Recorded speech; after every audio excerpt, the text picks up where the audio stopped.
positive development. And it's part of the ongoing work that we have been doing around youth in this community. Briefly, in terms of the Organization for Black Struggle, we have tried to be on the battlefront of all issues confronting African Americans in this city, as well as nationally and internationally. But we have decided in the last few years that our youth are in a crisis, and we needed to devote all the energies, all the attention, and all the resources that we have available to us to deal with that. So without further ado, I'm going to bring one of our youth forward who is going to render us a poem. This is on the occasion of International Women's Day, that traditionally is March 8th. Nyambi Murphy is a senior at Metro High School. She's going to perform a poem that was written a few years ago by Jahari Ndesha, one of the lead vocal singers for the Infrared Rockers. Can we have Nyambi Murphy?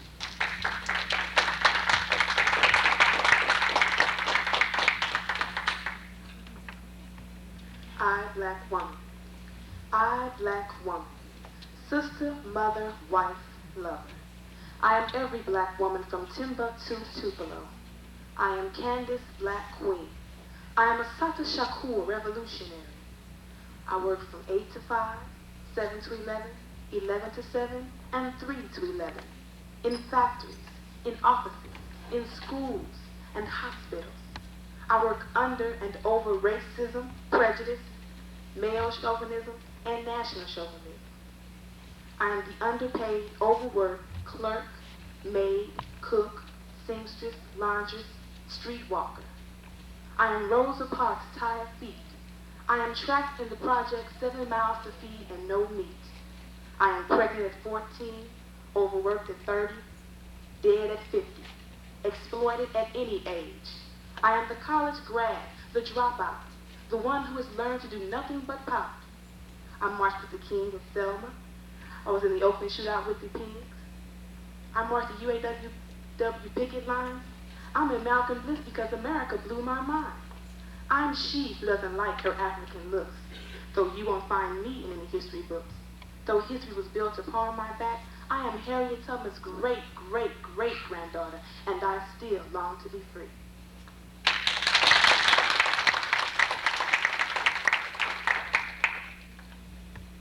Thank you very much, Nyambi. The next part of the agenda is going to deal with a presentation from a spokesperson from the Youth Council for Positive Development.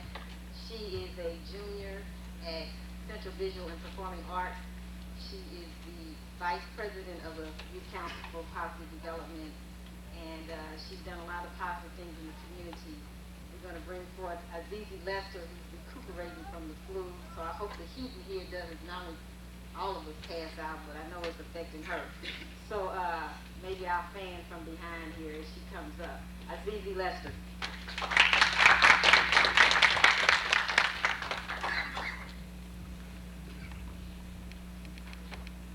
Good afternoon. My name is Azizi Lester, and I'm a member of the Youth Council for Positive Development, an organization that gives youth a sense of identity, purpose, and direction. We are committed to improving the quality of life in our community. I have been given the opportunity to present a youth perspective on how to nurture a child. The main responsibility in nurturing a child is to communicate. Communication is a two-way street. Parents should be willing and open to sit down with their children and discuss our various problems and concerns. Parents should also respect our ideas, opinions, and decisions. I understand sometimes for a parent to establish authority, they must be able to control their children. Our actions are what should be controlled, and not our thoughts. We want to have the freedom to make our own decisions, guided by the wisdom of our parents, teachers, and leaders. We also expect for our parents and adults within the Black community to set an example. We all are influenced and encouraged by many things in this society, as racism, sex discrimination, etc. We need guidance, and we're looking for our parents to guide us by being role models in and outside of the home. Parents need to be more conscious about their speech and actions around youth. Create a healthy and stable environment for the youth. Show us love and affection, and do not confuse this with materialistic things. We need someone to care for us by encouraging and supporting us as we go through our different stages in life. Our generation is influenced by many factors and conditions different from past generations, especially our parents, such as rap music. Adults tend to think that rap music is very negative. This is not true. I must admit there are some negative rap groups, but such groups as Public Enemy, Boogie Down Productions, and De La Soul are promoting very positive raps that convey a message. This is another form of communication that's more acceptable for our generation. Women have played an important role in our generation. Women have played an important role in raising children. Most of the nurturing children need, we usually can find it in the labor of women. They are the ones who are psychologically and physically nurturing us in their rooms. A high percentage of broken homes shows us that women are left to raise children.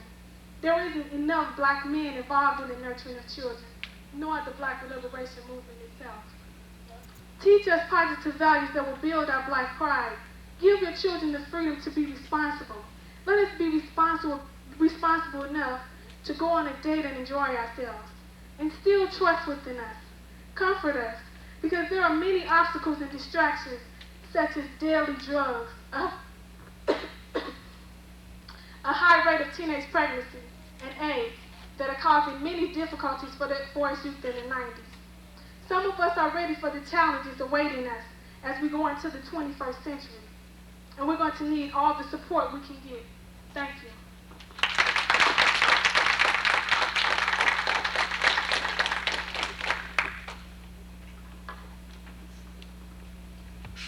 Thank you, Azizi. One of the reasons that we thought it was appropriate to have a program like this in honor of International Women's Day is because, as Azizi said, traditionally the role of raising and nurturing children has primarily been the responsibility of women. And in recent times, the crises of the African American family has meant that the burden, it has been very, very difficult. And so we're looking at a concept that is now the responsibility of the community, the entire community. And this concept is not new. It's something that goes way, way, way back all the way to the motherland of Africa, where it was the community that actually raised and nurtured the children. And the primary responsibility did not fall solely on the woman. But as we move into the crises that has been created by capitalism, we understand that drugs, AIDS, and the very things that Azizi are talking about have actually impacted negatively women. And so, quite naturally, when women are impacted negatively, then so will the children. We have with us today a black man who we thought would be an ideal speaker because of the kind of work that he's done in the Kansas City, Missouri area. I think he's probably one of the hardest working brothers in Kansas City. He's the founder and executive director of the W.E.B. Du Bois Learning Center, which at this point in time I think services, what's the latest number? Last I heard was a couple of hundred. 400 youth now. And it has really grown into quite an institution in the community. And the reason that Bill is so instrumental in that is because not only is he the director there, but he's actually a father figure for a lot of the black youth who come through that facility.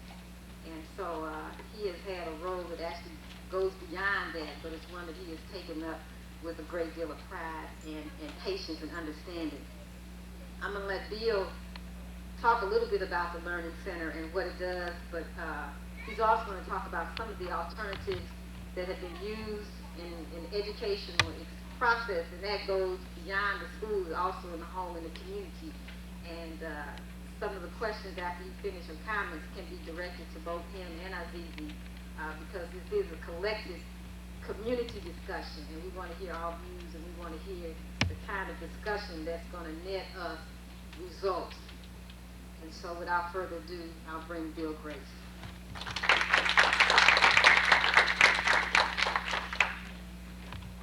Thank you.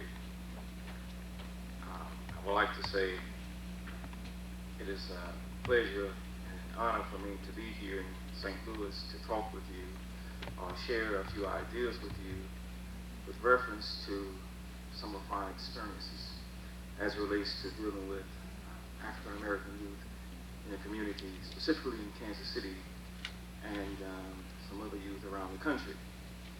I would like to again say thanks to the organization of Black Struggle for thinking that I would perhaps have something to say that they haven't heard already. I don't know whether I do, but I'm going to try to do my best. But at any rate, I would like to perhaps say a few words in reference to placing education in its proper perspective. But before I get to that point, I would like to say a few things about the W.E.B. Du Bois Learning Center. It was back in 1973 that I was working at an area high school along with Leon Dixon, which is the chairman of the board of directors, thought that we could have more of an impact, especially with young black males that at that particular time were just as large as I was, and dealing with them in specific academic courses. Being specifically, I'm talking about the reading program right now. I saw that the method in which the reading specialist was using in this particular school was not getting across to the students. In fact, they just became troublemakers because they could not compete academically. That is that they could not read their classroom assignment. So thus they became troublemakers to get that attention. I can imagine that some of that is still happening in schools today around the country. But at any rate, I went to the principal and asked him, could I have a classroom of my own? He said, well, Grace, you don't have teacher certification. I said, you're right. So I began to leave, and at which time he said, well, what makes you think that you can do a better job than a reading specialist? I said, well, all I know is that the methods in which she's using now is not getting across to the kids. So he had me to go to the vice principal, and the vice principal agreed that I could have a classroom in the big auditorium. So they set the petition off part of the auditorium and gave me the classroom space. The very first thing that I did was to go home and find some books that youth could see themselves in. In essence, what I did was to bring out some black history books, some other books that deal with community-oriented programs, and etc. And when the youth read, they could read about themselves. I saw that they began to relate to that. So it was from that perspective that the whole W.E.B. Du Bois Learning Center evolved from a couple of tutors to now to approximately 45 staff members, whereby we were servicing at that time approximately 10 to 12 students. So we've grown from 10 to 12 students and 2 or 3 tutors to about 45 staff members and over 400 students per year since 1973. But at any rate, that wasn't done overnight. If people think that there aren't lots of hard work that goes into that, I'm here to tell you that it will try you. It will test your perseverance. It will test to see what you're made of. So we was able to endure those tests, and I must say that we're still growing, we're still building.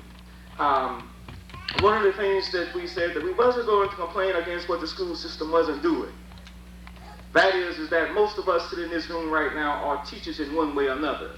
Whether or not you're teaching academically, whether or not you're teaching as it relates to things that are happening in your community, or whether or not this is plain old parenting skills, most of us are teachers in one way or another. So what we did wasn't so unique. Well, rather than having a little league baseball coach or basketball coach, we decided that we would do the same thing with tutorial services. That is that we were going to tutor youngsters every Saturday, Wednesdays, and Thursday evenings. And we did. So we was able to amass quite a few volunteers, as I said before, to come in on those particular days to provide tutorial assistance to high school and elementary students. Now, these are people, for the most part, that have gone through the system and have gotten what most of us deem as a good education. And I must lend some definition to that. And I guess that is subjective to where you are at a given time to determine the quality of an education. So I would preface that statement by saying that they went through the educational institutions and fulfilled all of those requirements that were set aside with regards to getting a degree, an etc. So we were able to bring some of those people back into the community and to help the children in the community. And it wasn't anything extraordinary about that process because it was what they should have been doing anyway. And because that's where they came from. I mean, most of the people that come back to the community at one time or another grew up in that community. They lived in that community. So it is only right that they bring their skills back to the community. In essence, it is my premise that an education doesn't do me any good unless I can use that education to uplift my community and to an advancement whereby we can live to the best of our ability or to the best technology can provide, period. Now, what am I saying? What I'm saying is that me and Leon always have this discussion. We say, okay, we are going to struggle and put this youngster through, let's say, med school. So this youngster goes out in suburbia.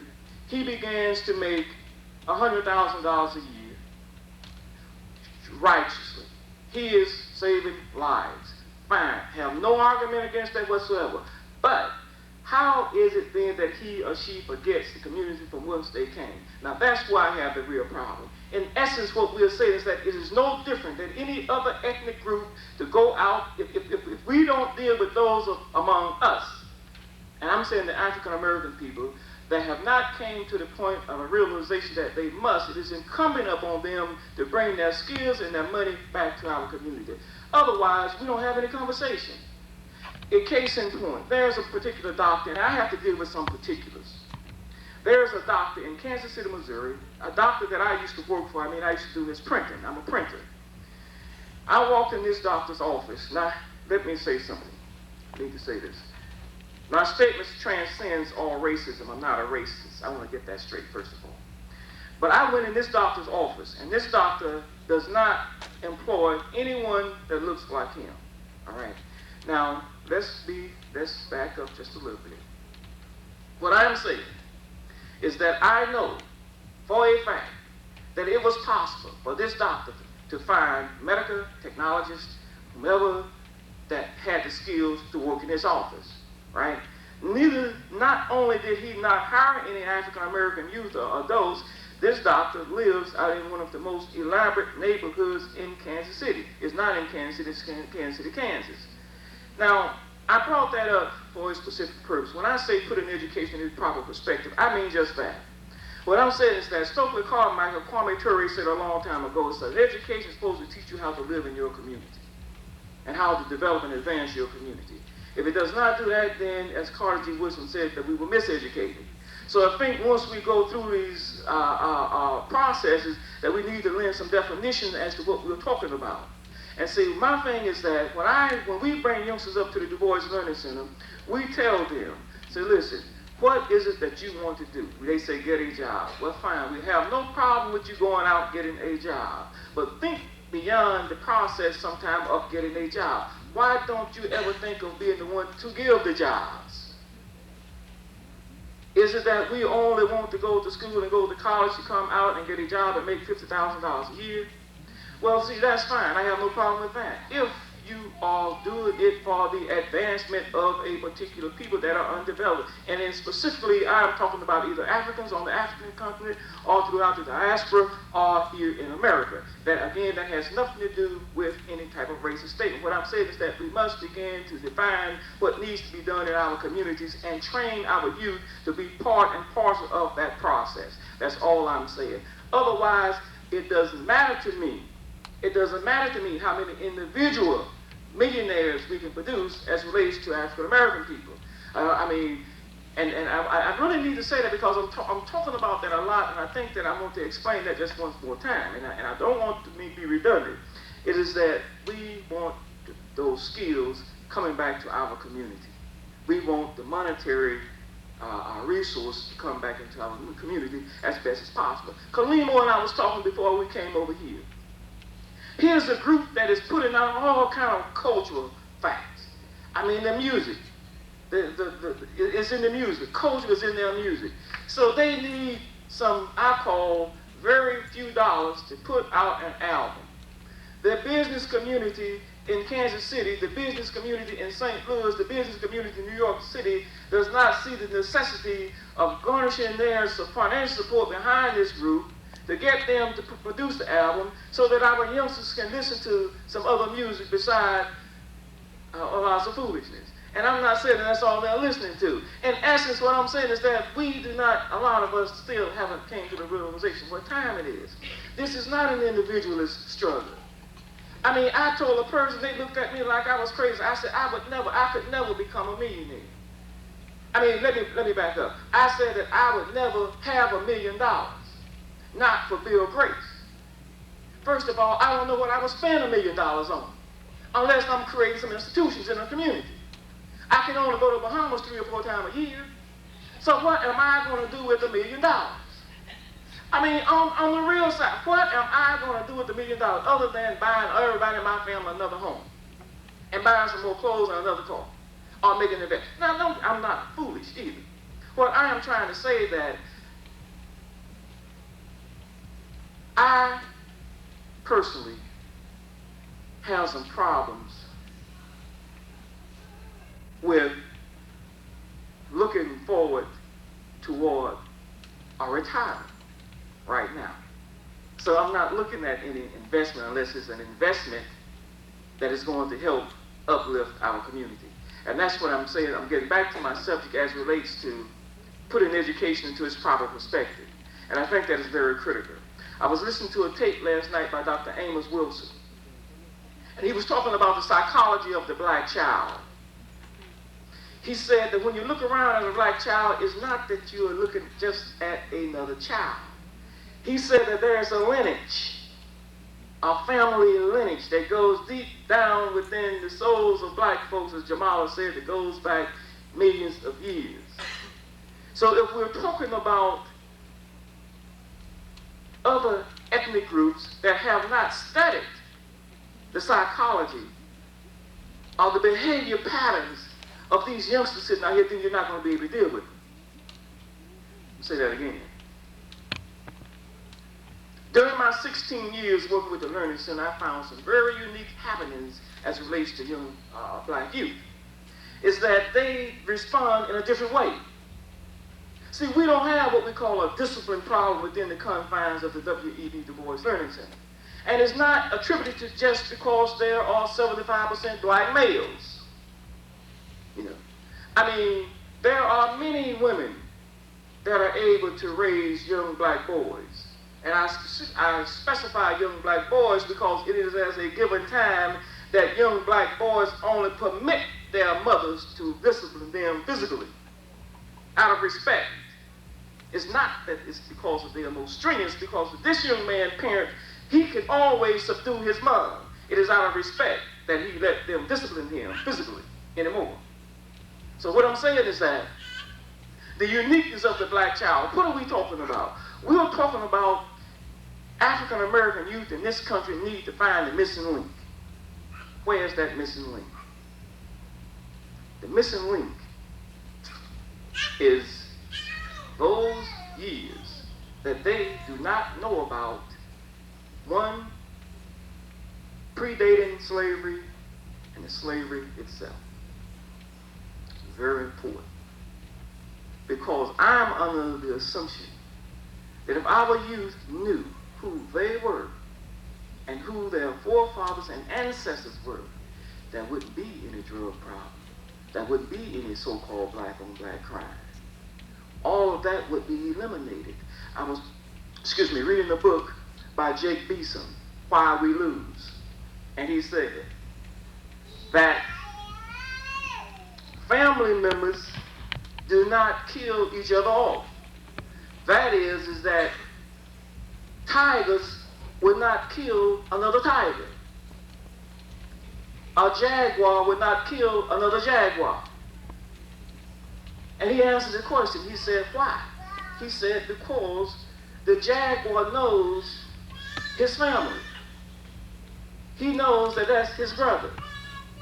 So consequently, he has to keep He has to be strong. That is that if you continuously killing each other off, then you begin to get weaker and weaker. So when another species of animal come in, they can easily conquer them because they have killed each other off. Made sense to me. So in essence, what he was saying is that he may fight the lion or tiger, but he's not going to kill another jaguar because he knows that that is his brother. So what we have come to, we do not know who our brother. We have lost that sense of familyship. And until we come back to that, we are going to have some very serious problems as it relates to our youth.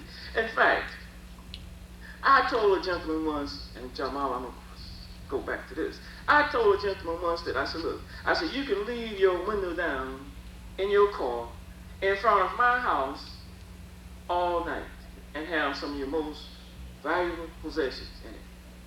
I say, one of the reasons why it should be there when you come back, or if it's in my house, is because that's yours. It doesn't belong to me. First of all, that's a very principle. And it defies all nature to say that I'm going to come in her house and take something that belongs to her. Now, I don't care how destitute you are, then you ask for that. And so when you try to justify that, I was listening at the game members the other night. They said on TV, on Our Voice, they say, well, the only thing that we have, this is our family. Because we did not have that love within the confines of our home. Could be a very valid point.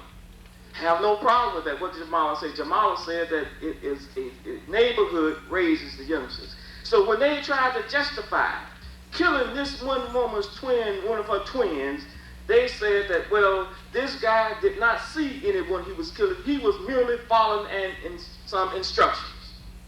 Now listen, I understand the phenomenon of the streets, you know. I mean, I sort of like coalesce with a lot of those guys. By the way, I used to give a presentation in Jackson County Jail every month. I used to give a presentation in Leavenworth Prison every week. Let me say this. Guys supposed to be tough. Tough.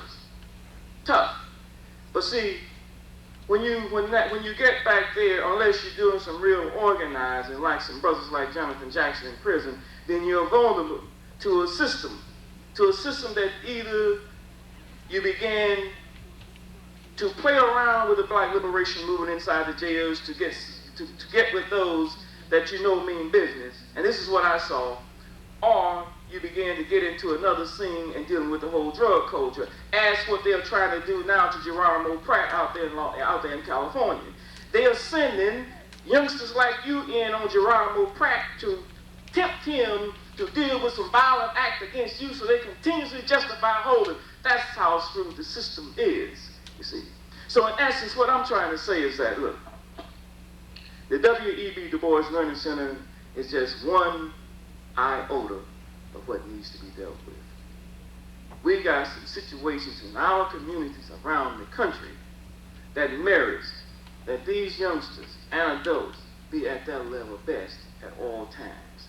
You see, I look at the academia part of education much more than the real education.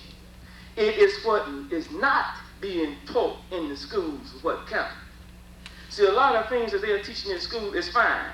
See, they cannot teach me the humanities in school as it relates to social studies. Now, I can deal with some of the sciences, some of the technicalized courses. I can deal with all of the biology, all of the chemistry, all of the mathematics they want to lay on me. Lay it on me all night and all day. But see, when you get to world history, when you get to geography, when you get to the humanities, then you got to come from another perspective. In fact, that's why they put me out of college.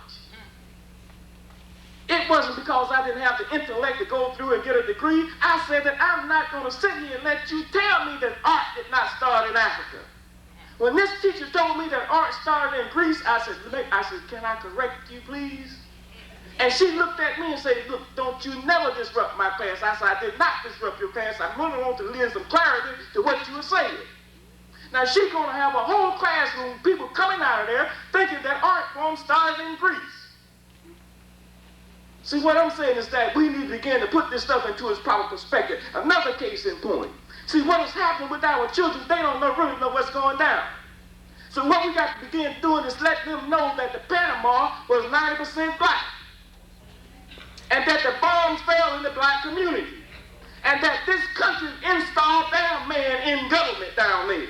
So we need to stop telling these lies, and they are not going to tell them that in the classroom.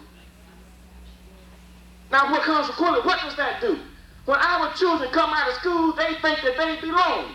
We need to stop telling our youngsters that, hey, look, if you go to school and do this, this is going to open up to you. It hasn't been opened up to our youngsters. And we need to stop lying to them. And moving to suburbia is not the answer. So all I'm saying is that, look, we have some real problems out there that we need to begin addressing. And every time we begin to address them, they want to move on you. You see, if we are continuously telling our children, okay, we want you to go into school, we want you to major in chemical engineering because they need your skills in Africa. We want you to major in structural engineering because they need your skills in the Caribbean to begin building airports, roads, highways, and what have you. Design, we need your chemical engineering school because we need to deal with wastewater treatment plants in undeveloped countries. This is what I'm saying, putting your education to its proper perspective. Even if within the confines of this country, when we were driving through here, we said that, what did the brothers say? The brothers say that we go to school and graduate and get a master of business administration and go to Xerox. We do not get a master of business administration, come back in and pool our talent and see how we're going to develop the street that we just came up. How are we going to deal with the financial institutions? Who is it in our community that know how to run a grocery store? Who is it in our community that know how to set up a structure to deal with banking systems?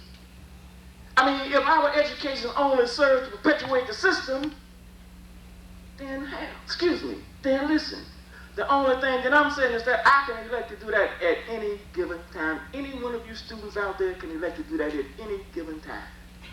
But that's not why we need you. If that's what you're going to do, then it's no better than what we've been doing all the time. My son asked me a very profound question. And he said, Dad, he said, when is it that we are going to, as a people, begin to employ our people coming out of high school and college? When he asked me that, I didn't have an answer. Other than the Honorable Elijah Muhammad and the Honorable Marcus Garvey, there has never been an economic development plan in the black community on that magnitude since. The only two that I can think of. Now there might be some more. There may be some more economic development sporadically done in certain vast pockets of cities, but a strategic plan as relates to a real comprehensive economic development plan relative to the African American community, I don't see it. So it's not that we don't have the skills. And this is what I'm saying, you got to be able to put this into its proper perspective. Parents, the only thing that I'm saying is that it is important. It is important that we are no longer talking about any individualism. We are not talking about any individualism. And see, that has gotten me into trouble with my immediate family. And see, I like to bring things on home, see, because I don't like to procrastinate. See, I had some grave problems with my ex-wife, the teachers in the public school system that want to send our children to a private school. Don't be hypocritical like that. In essence, what you're saying is that my product is not worthy of my child. Therefore, if my product is not worthy, then I'm not going to give it to you. In essence, they have an education program in Kansas City called the Evans Learning Center, right? So when Jamala brings her child to the W.E.B. Du Bois Learning Center, says, Jamala, you need to take your child to Evans Learning Center because I don't think we can do the job. Then we negate our existence. We don't need to be there. What are we there for? To mess over some child? In essence, what she was telling me is that, look, I don't guarantee my product. Then I'm not going to put out a product if I don't guarantee it. I mean, I was listening on the radio coming up here this morning. It should be a rule that if you teach us within a certain school district, you should live in that school district. It should be a rule. If you do not have children, and if you have children, your children's not in the public school, then you shouldn't be on the Board of Education and shouldn't teach in that school. That should be the rule. So what we're saying is that, look, if you don't know my child, you can't teach my child. You got to know my child. And that cuts across all racial differences. In essence, what I'm saying is that you almost have to observe this child. You have to observe him and observe them and observe them and study them and study them and study them until you find out what's work with them. See, you have to use some creativity, you have to use some flexibility. You see, Joanna Conjuga said that we have, our children have different learning styles. I've noticed that African American children, you see them in the classroom, they're all quiet. I mean, they just there. Yeah, they're quiet, disciplined, ain't nothing going on. I'm going to require some interaction, as we talk back to me.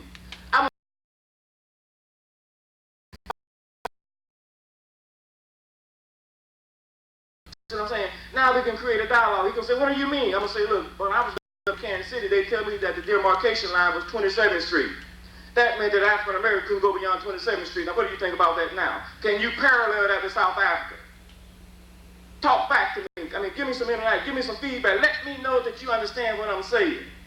Just don't sit there and be memorizing everything, and then when you come to time of test, you still don't know nothing. You know. The only thing I'm saying is that, look, we need to change this antiquated educational process. The system that we're doing is antiquated.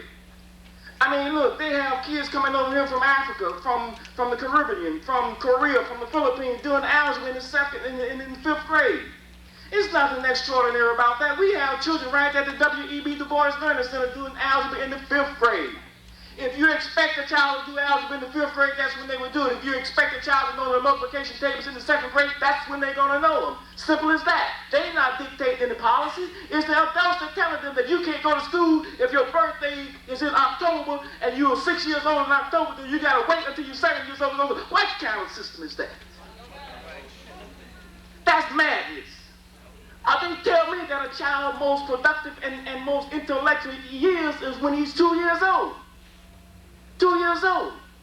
So we're going to wait until they're 6. No wonder that they are talking. See, they understand it now. See, in New York City, they tested, I think it was 5,000 people to find out to get 250 people that could pass the test on an 8th grade level. These are high school graduates. So, I'm going to say this, I'm going to quit. So listen, this is what's happening. See, this country, and as everybody knows, parents, listen to what's going on. This country is becoming more and more of a service industry and a high-tech industry. See, look here, young man, there aren't any more jobs for you at General Motors. Understand that? There aren't any more jobs for you at Butler Manufacturing, whoever used to make all those tractors. Whoever used to make them, they are gone.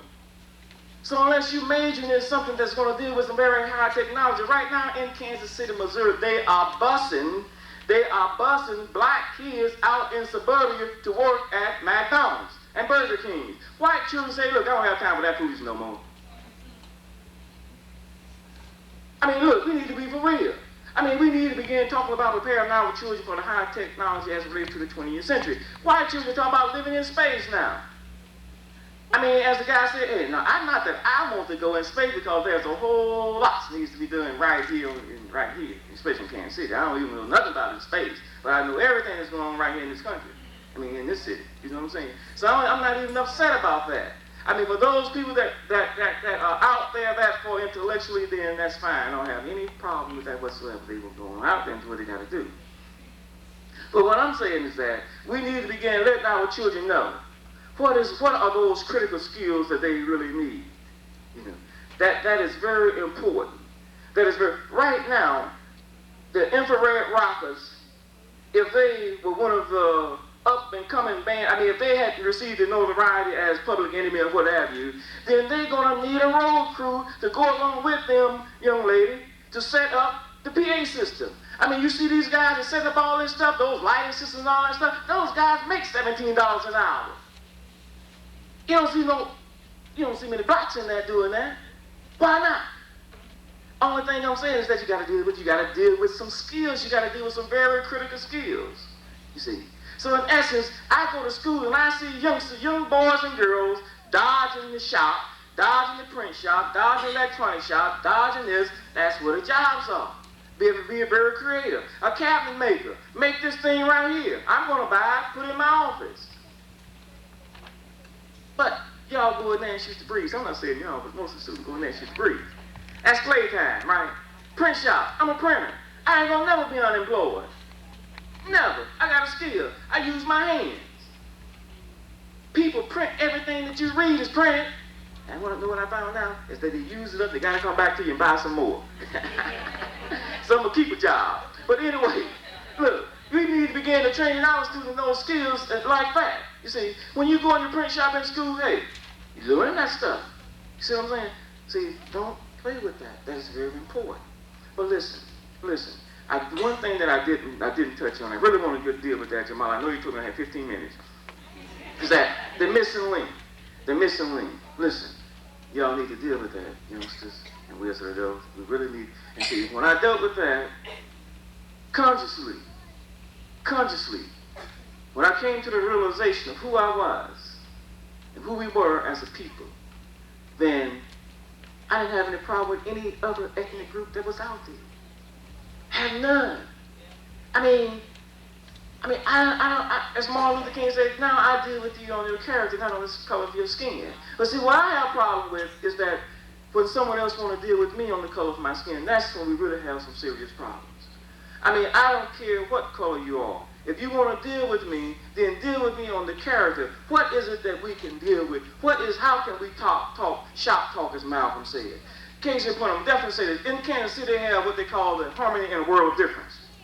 That's what our city councilman trying to say that, hey, I'm okay, you're okay. In essence, what they're saying is this, let's try to work out all the racist attitudes. Hey, listen, let's be real about this thing. I mean, we're talking about people in power. Either you're in power or you're not, or you're trying to get power. You see, when I come to the conference table with you, I need to have something there on the conference table other than asking you to accept me. If I cannot come there with a situation of strength, then you're going to be the one to be in control of the situation. See, I don't like to go to the conference table in a subservient role. So that's what harmony in the world of difference is all about. I'm okay, will you please like me because we need to get rid of this racism? I say, no, you cannot do it that way. You cannot do it that way. Now, in essence, what he's doing is that he is asking the power to be is that, look, will you all please accept us, put some more money into this or that? Hey, listen, the only thing that I'm saying is that our youngsters don't need to deal with that. Our youngsters need to understand the dynamics of what went on during that with the missing link. You see, if I get a people and work them for 400 years, 250 years free, and if I'm not a millionaire, and if I'm not a genius intellectually, then something is wrong with me. Hey, look, I mean, we need to deal with that. See, when somebody says something to these youngsters, they need to be able to clarify that. They need to be able to clarify that to say that, look, this is no fault of ours to a certain extent. You see, because first of all, your identity, you have no sense of identity if they are not teaching it to you in school or if your family is not teaching it to you. You think that you just came through osmosis, you just out here floating around. You have no sense of purpose. You don't know who you are. So I'm just here to do anything that I want to do. That's what the problem is. Youngsters feel as though they do not have any sense of belonging to any community outside of their immediate family. Now you give me any other ethnic group in this country and I will show you where that family structure lies, that some of them don't even call the police in their neighborhoods. They take care of themselves. Listen, I'm going to say this, I'm quick. This is in the book that Chancellor William wrote. He said, and this is an unquote, not just like he quoted it, the man asked, what happened to the people of Summer? For I heard they were black. The old man sighed, he said, they lost their history and they died. Thank you.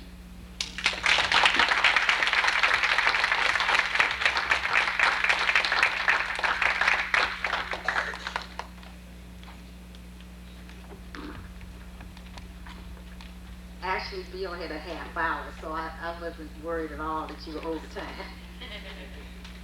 We're going to open up now for questions and comments, and I'm going to have Azizi and Bill just come up in front here, just move a chair around here so that you can address the audience, and we'll just get real informal.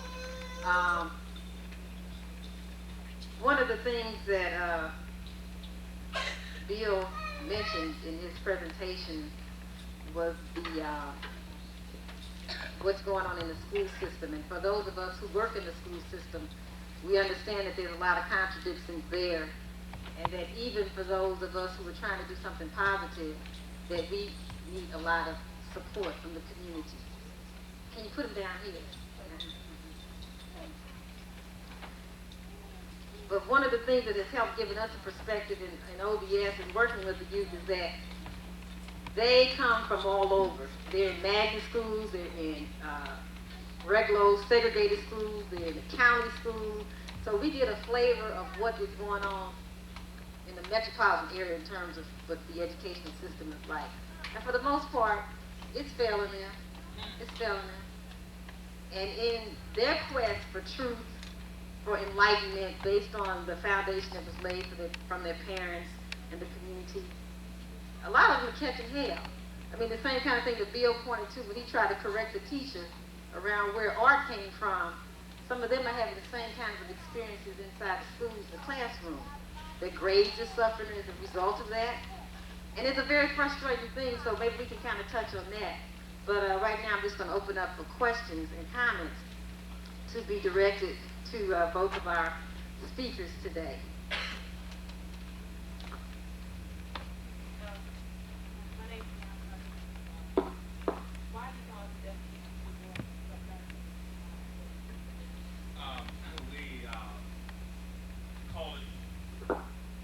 We named it after Dr. Du Bois. We thought that it would be good if we could get some of our other contributors out there, African American contributors out there, other than Dr. King, Frederick Douglass, Harriet Tubman, what have you. So, especially in light of how some of the people in this country looked at Dr. Du Bois with his affiliation with the Communist Party. So we just wanted to put his name out there, and we respected the great works that he did. Done intellectually. So that's why we named it after Dr. Du Bois.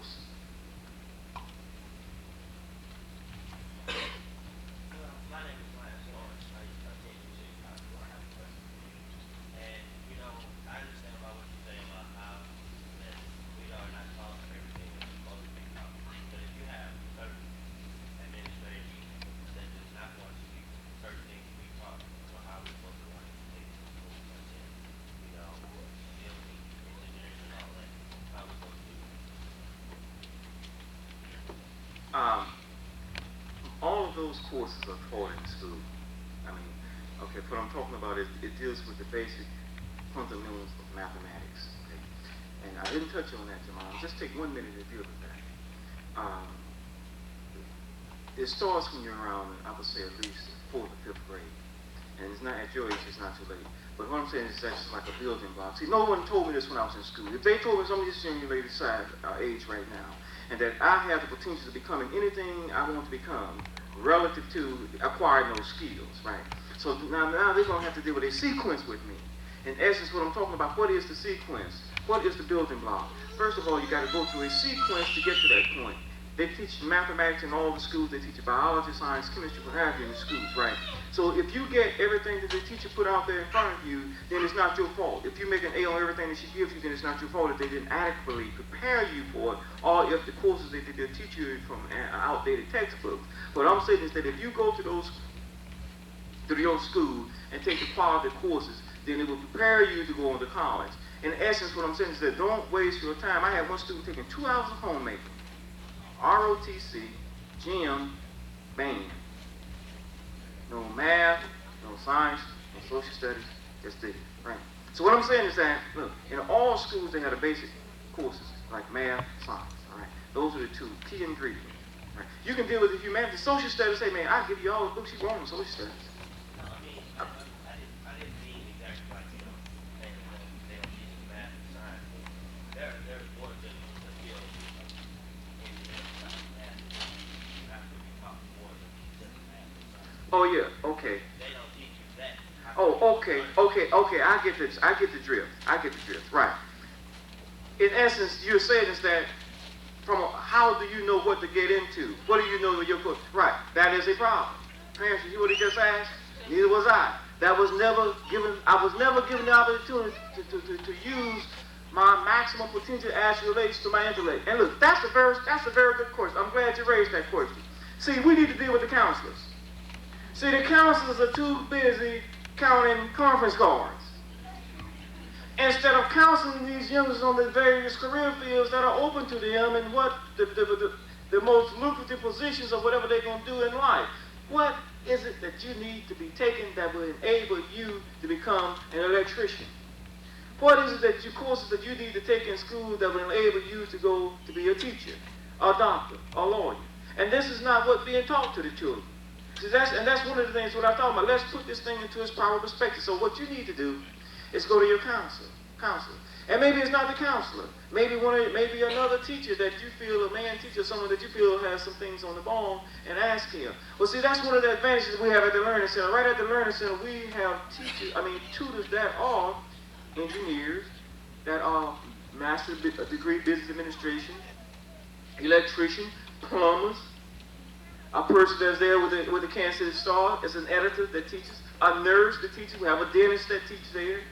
We have a person in the field of chemical engineering. See, we have one guy that deal with physics. Okay, so they let the students know what they are doing and what does it take for them to get to that particular point, if that's what they are aspiring to become. Did I kind of answer your question? So you need to raise those questions. I was just going to add that I think even by the time they get into high school, it's almost too late. Because by then they have such a mental block around math and science. It's like anytime they see numbers.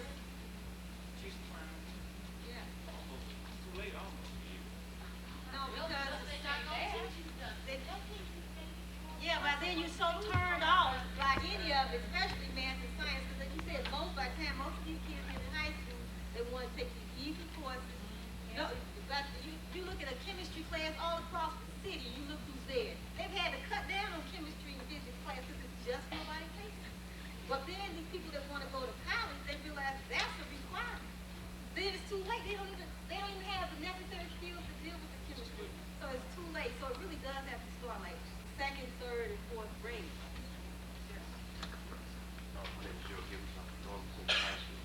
Normally I have a very serious situation where it's like 90% white teachers and 99.9% black students. And on science campuses, not only that the history is not taught, but no consciousness is taught on the school campus. In one particular classroom, in my English class, my teacher flat out admitted that there's a lack of black literature taught inside the course. 2 days later, he came back and told us to research these 50 topics that were on the board that were centered around Europe in a world literature class. When I asked him that I requested that since I am a taxpayer, my grandparents are taxpayers, and if this is an all-black class and that he's the only white person in there, that to add in more contributors of the world to this English course, he told me that I did not have the authority to ask him this question, or to ask him to do that his job was to teach. My question to you is, who decides what teaching is? Well, that's why I mentioned what goes on outside of the classroom. Sometimes where you get your best education, you get a lot of training in school, as relates to the courses that are being taught. You get a lot of training, but the real education comes from either your parents or community folk. And see, and you need to be careful. You need to understand what is happening. You see, I have a lot of students that want to go to Stanford, Harvard, Yale, Princeton, all of those colleges. Now look, let's deal with some things. All right. See, those colleges are the backbone of the economic and political structure of this country. They didn't say they wanted to teach in the black history. Don't go up there asking them to teach in the black history, man. That's not what they are there for. We need to understand what's going on. Look, you came into an inheritance. Your people did not put together the educational system in this country designed for you. Understand that from the beginning. then you won't be confused. See, we need to understand the dynamics of really what's going on in this country. See, the education system was not set aside for this youngster. It was set aside to perpetuate and continue the status quo. We need to be clear on that. So, I mean, so when we go home, and then you come back to the OBS organization, the Black United Front, and then you do really talking as relates to the real education, what needs to take place. That has nothing to do with any racism. Let's be clear on that. The Jews does it.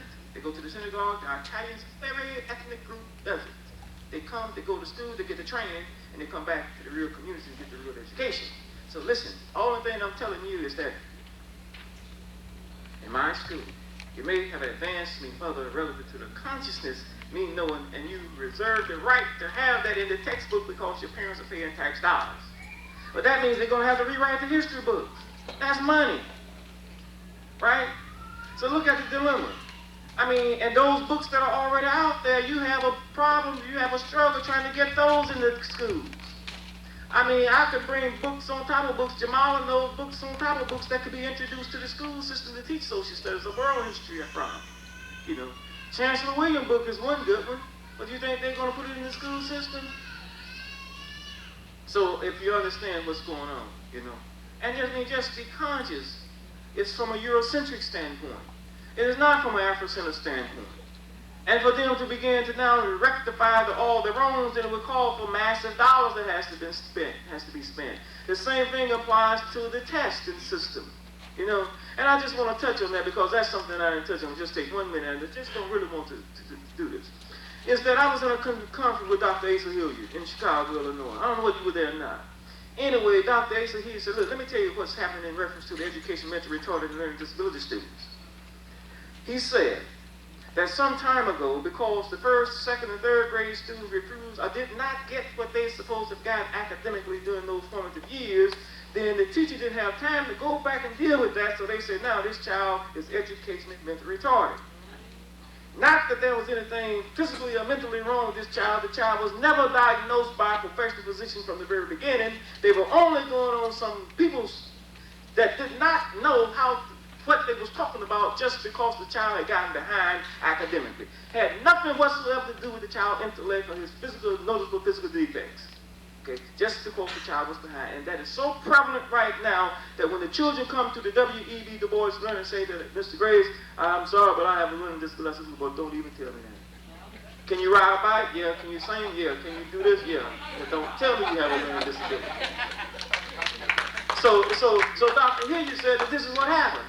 He said that when they found out that that they saw some other ethnic group children that were coming through, that had slipped through the cracks, that had the same identical problem, they said, well, now wait a minute. We can't say that these white children are educationally mentally retarded because that sounds too bad. So they're going to say they have a learning disability. Look at what sounds the mildest. A learning disability versus saying that a child is educationally mentally retarded. Retarded. The key ingredient. Not disabled, but retarded. All right? So then they found out this. Well, no, wait a minute. They looked back at this thing about 3 or 4 years back. They said, now this seems to be strange. On the one hand, all of these children have the same symptoms, but then all of the black children has an education mentally retarded syndrome, and the white kids has a learning disability. So then they begin to just arbitrarily say, well, you're going to be an educated mentally retarded, you're going to be a learning disability, you're going to be that, you're going to be that. But there has nothing, no criteria to set aside to say what these children should be. Now, I'm not saying that this is straight across the board. There are some children that does have mental and physical defects. But I tell you one thing, my study showed me that 95% of them that came through the W.E.B. Du Bois Learning Center had the capacity to learn just as intellectual as I did. Now something must be going wrong. Something. I'll just add to that by saying I think you have to push the system as far as you can push it. It really does have to be a dual approach, even though you know that the system was not created for us, but since we're there, we need to push it as far as it'll go. One of the high schools that I work at, one of the students raised a criticism about no black books in the library. And I told him, you're going to raise that criticism and you're going to demand that more black books be brought there, then that's going to have to be justified in the long run by you all utilizing those books. Now, see, what difference does it make if the librarian orders in all these books and they sit there on the shelf? So if you're going to demand that, then you're going to have to make sure students are going to utilize them. They're going to go down there to the library and get them. Somebody had a question. Comment and great and comment on it. Because these youngsters are going to be new parents. And much of the damage happens in birth room and preschool. And anybody here went to preschool? Head start, nursery school? By the time a child finishes that, they have been fully indoctrinated. Because that's where you learn about all the holidays, all the myths. You know everything that will make you a good American. And most of you will get angry with your parents who don't celebrate Valentine's Day, St. Patrick's Day, Halloween, 4th of July, and everything that you think that will make you whole. And most of the parents, when we talk, we say, see, the children don't develop a new beginning learning system with children starting from birth to 3 years old. If they turn them over to preschool, we bought it great because we knew what the result was going to be. And the result has come fruition because most of our children believe more in Big Bird and Snow White, three little pigs, all the mothers who shrine. Because see, that's a part of your total indoctrination. So by the time you get to high school and you want to read, because that's when you read black books. That's when you get exposed. I work with children. And when I hand a picture over to a mother with a white baby on the front as a infant, the first thing I say, put your baby's picture on this when you get home. So when you see your reflection, you will see you. You will not, because most children, by the time that they get to be able to look in the mirror, because they don't pay attention to what they see in the mirror, so one day they look and they see they're different from the people they've been looking in the book and on the TV, and then they wonder what's wrong with me. You don't allow your children, if these young men and young sisters, you don't allow your little brothers to look at TV non-stop. You make them look at you. You draw them some colors books. You make them some pictures. You create some games. Mr. Rogers doesn't have to do it. Because by the time that they get to be 6 years old, the damage is already done. Turning around a child at that age is totally, almost impossible. It's just like saying go back to the womb. You got to certainly be born again. And if we don't make the children be born again, I mean in a real sense, be born again, that they will see themselves, as he said, in this dimension of the missing link. You got to see yourself coming out of that pathway, just like rebirth, just like a new deliverance, because the damage was put in the birth room. You got the right to have this baby. Say, I don't want nobody but my mama to pick it up before you put in my lap, put on my breast. You got to learn to think salvation. Because that's what it's going to take. Because when you get to high school or college or 8th grade, it's totally going to be a little late. You're going to want to be able and all the other things that the Christmas tree and Halloween party. You're going to want that because it's been put in you drop by drop. It didn't happen overnight.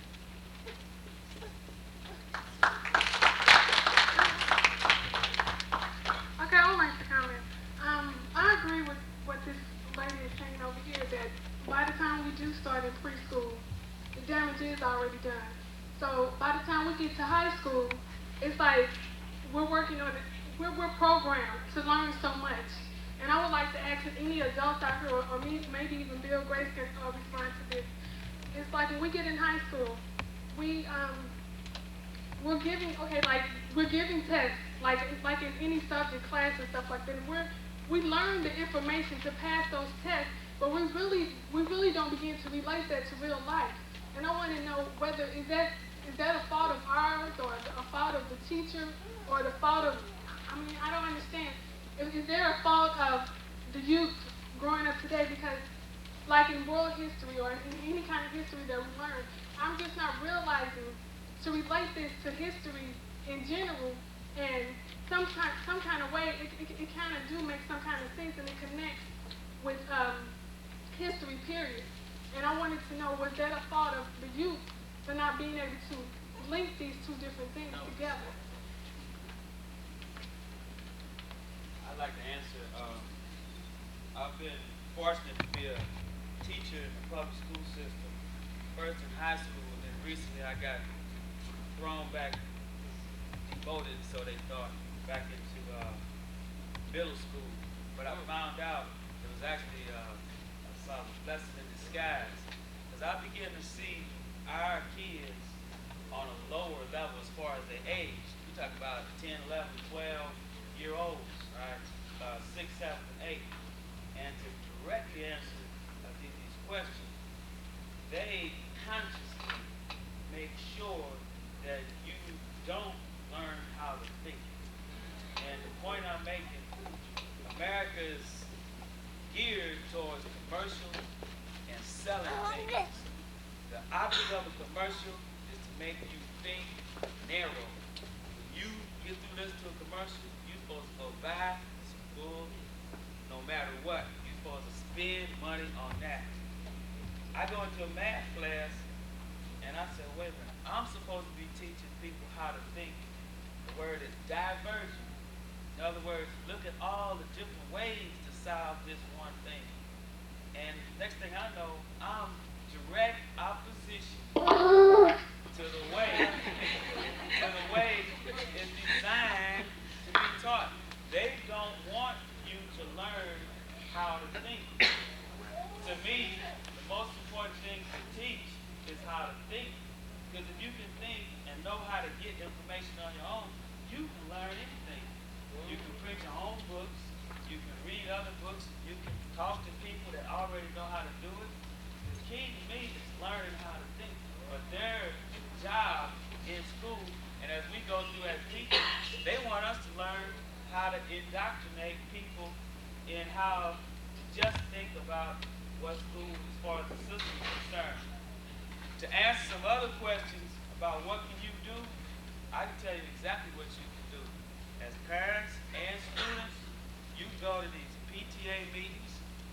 If a little note comes home that there's a assembly, auditorium session on such and such a day, and they're gonna have a Black History program, or they're gonna have a guest speaker, or somebody gonna be in the auditorium talking about this and that, get your butt to that school and be up in there, because you'll be surprised how few people actually take interest in what's going on in school, and how important a few organized people can be up in a school. I come into school, we got a staff and school. The staff was scared of the principal, but the kids weren't. Now think about that. All these grown folks were scared of the principal, but the kids, they was having a good time. They could do whatever they want, cuss teachers out, and get a vacation for 3 days and come right back. So they loving that. But I said, no, I spoke out. The man told me to close my mouth. I said, it don't work like that. So now, some teachers are starting to say, well, hey, we ain't as week in, week out. As a result, we just had a Black History program was the best they ever had. Because the kids started picking up that kind of spirit of fighting for what you believe in. And that's all you got to do. That's where it starts. Get to these meetings. Make them teach you. Do you know the public schools in St. Louis are full of Black History materials? They got stuff buried in libraries and book rooms that you got to make these different administrators, black and white, get off their butts, get that material back out, put it back into the curriculum where it belongs. I talk to these LD teachers, BD teachers, and we be saying the same thing. I said, well, what's the difference? I said, if you listen to the way these people talk, we got a whole school full of LDs and BDs, but you'd be surprised. You know what? This is tripping me out. I keep hearing this. Our kids love what? Math and science. Love it. They tired social studies and English. And I'm sitting there, and Jesus was telling me that the other day. I said, I'm sitting there, there's got to be a reason. And the reason is the math, the social studies, the English, the history, they lying. We don't want to read about all these white folks all the time. You know what I'm saying? That's what's going on, though. That's exactly what's happening. Well, the other thing I think is important for students to let their parents know what's going on in schools. I'm always amazed at what goes on, and these kids don't even tell their parents. I'm talking about like molestation going on. I'm talking about like being in a classroom for maybe 6 to 8 weeks where there's no teachers. You have a substitute filtering in and out, no learning going on at all. I said, did you tell your mother that you don't have a teacher? No. Well, what are you going to do at the end of this period when you get a D or an F? Then you're going to complain? No, you should let your parents know now. Or if you have a teacher, and I'm the first one to admit that we have incompetent, psychologically disturbed teachers in the school system. I am not going to defend that. There's teachers that sit up in the classroom and fall asleep at the desk. Now kids think that that's a blessing in disguise because meanwhile they're getting to do all that they want to do. But there's no learning going on in there. Let your parents know that. I always tell parents, go sit in a classroom. You have the right to go to any school in the city and just sit in. Pick the classroom. See what that teacher's doing. It doesn't even have to be your child's teacher. But just go and see what goes on, and you'd be amazed. You'd be simply amazed. Drugs are being sold in the school.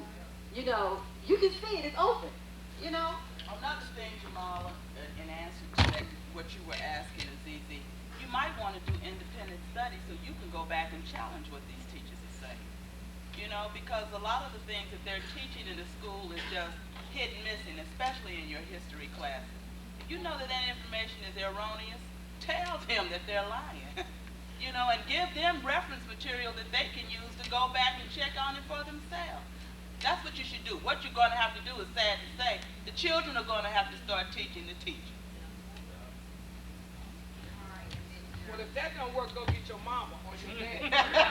Because, you know, I know personally a lot of times based on being a culture worker and having to do work at home to make money, you know what I'm saying? I'm not able to attend a PTA meetings or whatever, but I do keep in touch with what's happening. And my children tell me what's going on in school. Like, for instance, the teacher that told Azizi that white folks didn't beat slaves only when they tried to run away. You know what I'm saying? That slaves were not beaten and they were not purposely brutalized. You know what I'm saying? They were only beat when they tried to run away. Now, everybody didn't know that's a lie. You know what I'm saying? But, you know, what Baba Tu was saying, then you have to realize why are they teaching lies? They teaching lies to cover their own butt. Because when they expose history to you as being a series of conquests of other people's land, other people's money, see what I'm saying? Then you'll be able to see why they fight wars, and most of our kids will say, we ain't going. You see what I'm saying? Rather than souping up our young people to go into the service, you know, because they can't get in college or can't get a job. You see what I'm saying? If our kids clearly understand that those wars are wars of imperialist conquest, you know what I'm saying? Taking other people's land, other people's money, and you giving your life for it and still come back home and ain't got a dime, see, then they'll quit going to the service and you have a serious problem on your hands in terms of American armed forces. But also, as well as the discipline, the parents also have to know how to challenge the system. You know what I'm saying? Because I have also had incidents where principals want to expel my child from school for participating in something that some white children were involved in, and because the white youth was the direct object of that, you know what I'm saying? And suspending the black kids, or a fight that they had at the school where they let the white kids go home with their parents, the black kids went in handcuffs. You see what I'm saying? See, and these kind of things go on every day in school, but kids have to keep aware, your parents aware. Parents, you have to listen to what's being said.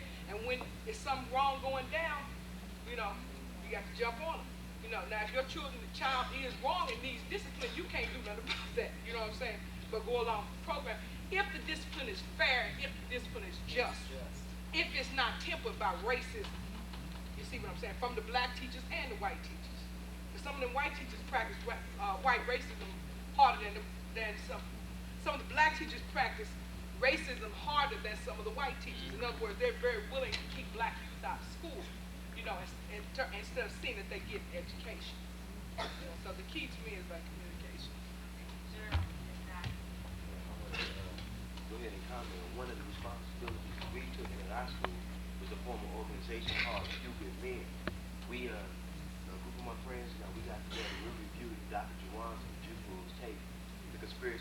young black boys. And what we found out was that she began the seeding point of where it actually began. But Dr. Juan's computer showed us where we lose black boys in the ages from 9 to 13-year-olds, the junior high school. For instance, you take Norman Junior High School. Norman Junior High School is ran like a camp. Students who come, teachers who come to the campus and teach to their students are told not to have conversations in the classroom, but just to make sure that the kids are busy doing work, only with one part of their brain, the left side of the brain and not the right side of the brain. Inside a classroom, you have to use both parts of your brain, physical and the mental part. And what we're doing at our school is that we're going from here on out the rest of this year, and when we leave our school, we're going to be working with the junior high school students from all of the different grade levels. I'm going to yield to the others. I'm going to Couple comments. First on this whole thing about racism. Now I see what the sister over there said about how blacks can pit against each other harder than the white people. But what really gets me is this comment that I would hear on radio stations when Caucasian callers would call in and they talk about certain black individuals being racist and how we practice racism. Now how is that possible when we don't even have any power? I thought that racism was invested on people who had power. Not so, I mean, the fact that I'm going to cry because you put your foot on my neck, that makes me a racist when you're the one who has the power. And another comment too is concerning this whole aspect about heroes and role models in the black community. I think that the young people, some of them are being geared towards the wrong direction as far as heroes and role models are concerned. We're told to look at these people on television, people who are in these magazines, people who we will not see on a daily basis, instead of looking to the people who are in the homes, people who are in the schools, teachers. I want to be a role model for my students at University City High School. It's all right if you want to use Whitney Houston or somebody else, if you want, but that's a very misguided opinion. What about the people who are living amongst you? They ought to be seen as role models, and you ought to be your own role model, young people. You can't always look up to all these other folks. You have to decide, I'm going to do what's right, and I'm going to do what's best for me and for my people, and thanks.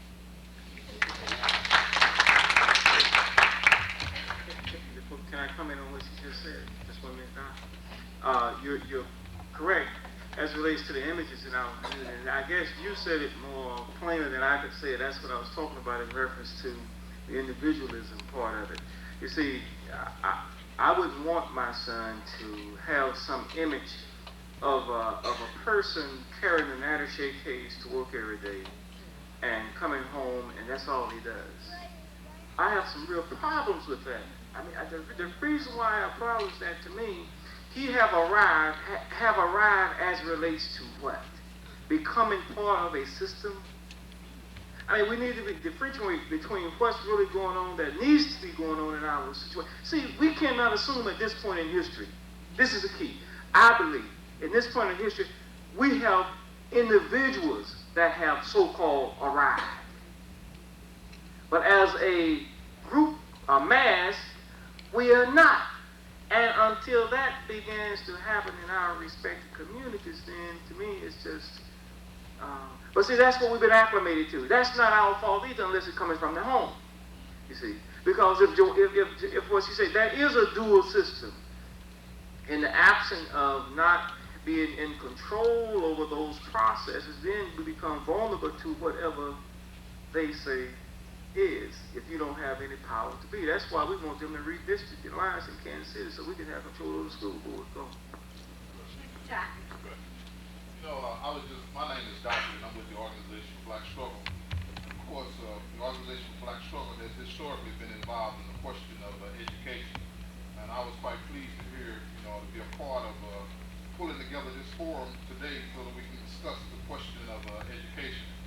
I thought, what Jahari and Bobby too and the panelists, the distinguished panelists, as I say, but they are distinguished in terms of their expertise and the type of information that we're going to need to develop our minds, to help develop our youth, think that it's quite apparent, that in this room, and of course, in the larger community, that the question of quality education or education is a vital concern to us.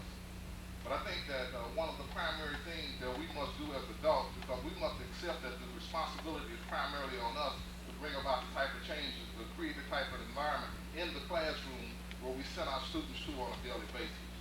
I think that what's key to that is going up to these schools on a regular basis and observe what's going on, the struggle for change. When you see things that they're not going the way that they should go, then you ought to struggle for that. Because quite often I found my kids, who got twin boys there, keep on keep on, and other kids and all, that they'd be at a disadvantage with these administrators and trying to take different positions when you have this dual standards, or when you have them coming down saying that questions of Africa denied like your own blackness and etc. and whatever. I think that the parents and concerned citizens, I said, and that's individuals that are concerned around the education, whether or not they have kids in the school system or not, they should be involved. I think that it's important that we make it a point to go to those schools as often as we possibly can. And I think that with that, if we embark upon such a project from this time, this being the annual year, from this day to this time next year, we'll see a remarkable change in the schools that we impact upon. And that the Organization for Black Struggle, I know without saying, and I'm one of them, can lend you the expertise and the knowledge of how to deal with the bureaucracy that you're going to be confronted with when you go to these different schools. Because please believe me, the administration that supports and maintains the status quo, they don't want me and us in there because they know that we'll recognize the type of changes that these students really need. I thank you.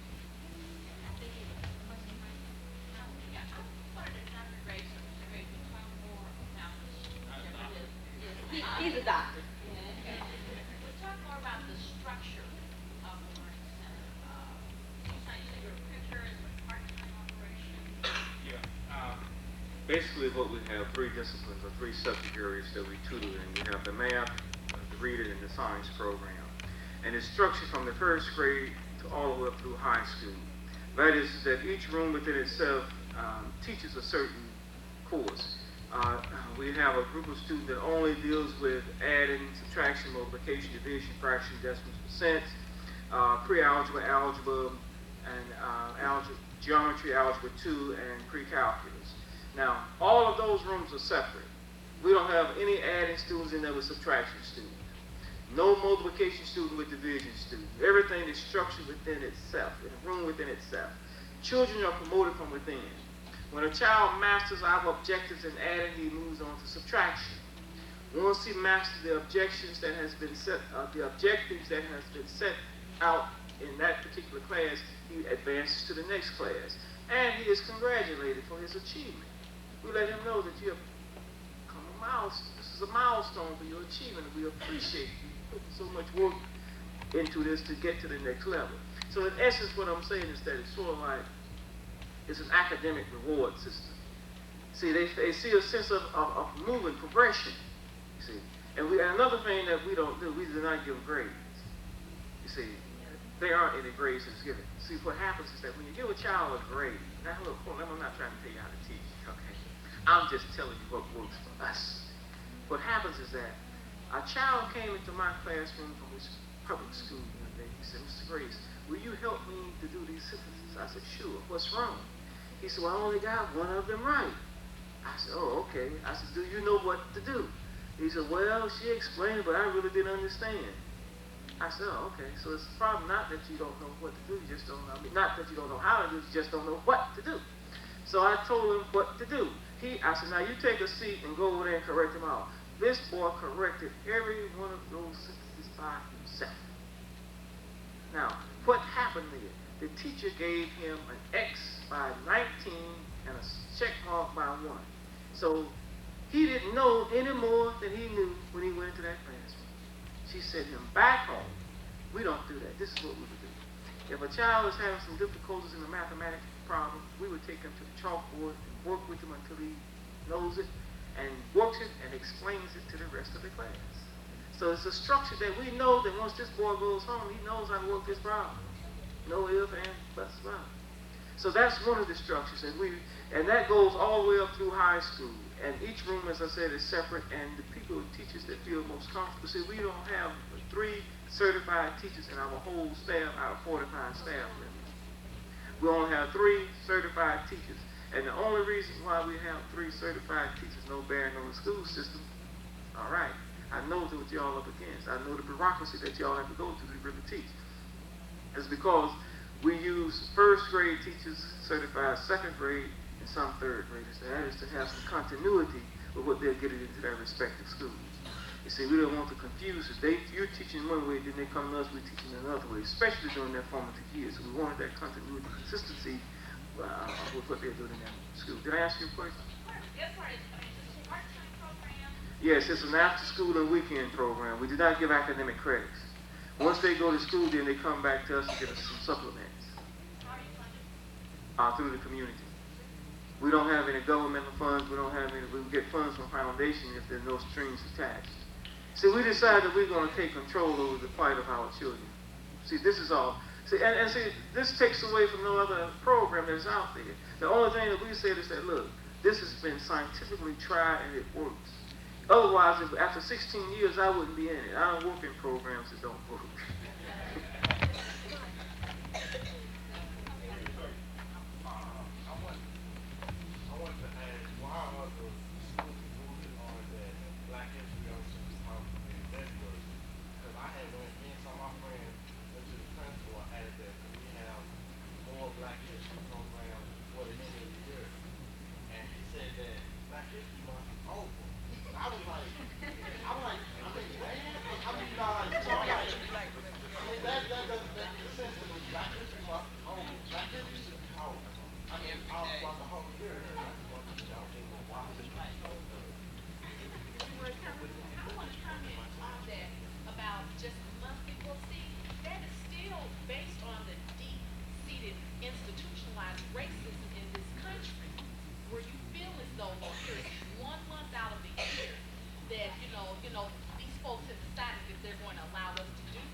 In reference to the curriculum being inclusive of African and African-American contribution and what they contribute to civilizations, there's a Portland model that was developed by the Black United Front, Portland Black United Front, that amassed some of the best minds in the country, including Dr. John Henry Clark, Dr. Asa Hilliard, Dr. Jacob Carruthers, and all of those people that put together a curriculum from 1 through 5 for the school systems around the country.